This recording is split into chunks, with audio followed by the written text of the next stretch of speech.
जैसे difference between linear pair of angles and adjacent angle. Linear pair angle और adjacent angle में भी समझने में बहुत डिफरेंट लगता है, ठीक है। तो उसको हम बताते हैं। जैसे हम लीनियर पेयर ये ले लिए, एक सीधी लाइन, ठीक है, इसके मल्टीपल रे ले सकते हैं, 1 2 3 4 5, ठीक है, ऐसे, ठीक, ये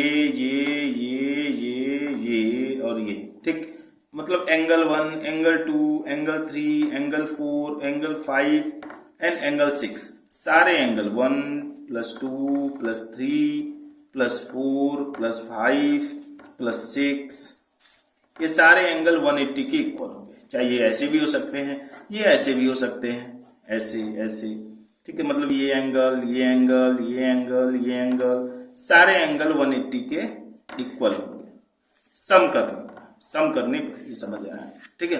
अब आगे चलते, अगर वही चीज एडजेसेंट एंगल देते हैं, ठीक है, तो ये बोलता है कि हमारे जो एंगल हो वो ऐसे हो, ठीक, ये हो गया, ठीक, जैसे ये हो गया अपना O A,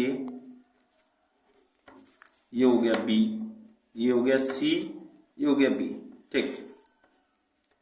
तो इसमें बोलता है कि एक कॉमन रे होना चाहिए इसके अंदर, और एक क्या होना चाहिए, एक कॉमन पॉइंट होना चाहिए, ठीक, या कॉर्नर होना चाहिए। तो भैया इसमें देखो, अगर एंगल AOC, ठीक, इक्वल टू प्लस एंगल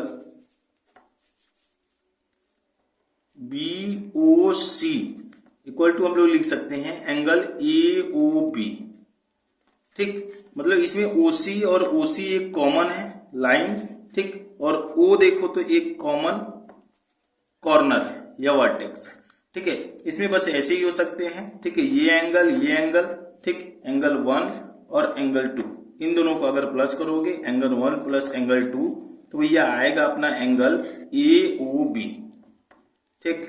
अब इसी तरह से और ये और भी हो सकते हैं, मतलब ऐसे भी बोल सकते हैं कि ये 90 डिग्री, इसको हम लोग कॉम्प्लीमेंट्री एंगल भी बोलते हैं, कि ऐसे दो एंगल्स जिनको प्लस करने से 90 डिग्री, मतलब एंगल 1 और एंगल 2, ठीक, 90 डिग्री आए, एंगल 1 प्लस एंगल 2, तो भैया ये क्या है, ये 90 के इक्वल होता है, ठीक।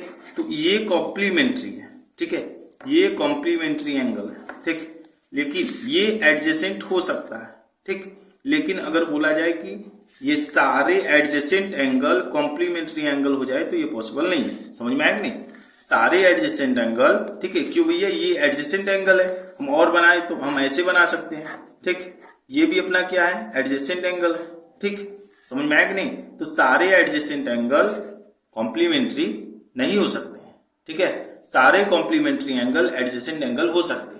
अब डिफरेंस लीनियर पेयर और एडजेसेंट में क्या है, तो वो भी बड़ा सिंपल है, ठीक है, कि सर ये जो एडजेसेंट एंगल होता है, अगर ये जैसे ही 180 पे आएगा, हम इसको ऐसे बना दे, तब ये भैया नहीं होगा, ठीक है, 180 से कम ही होता है।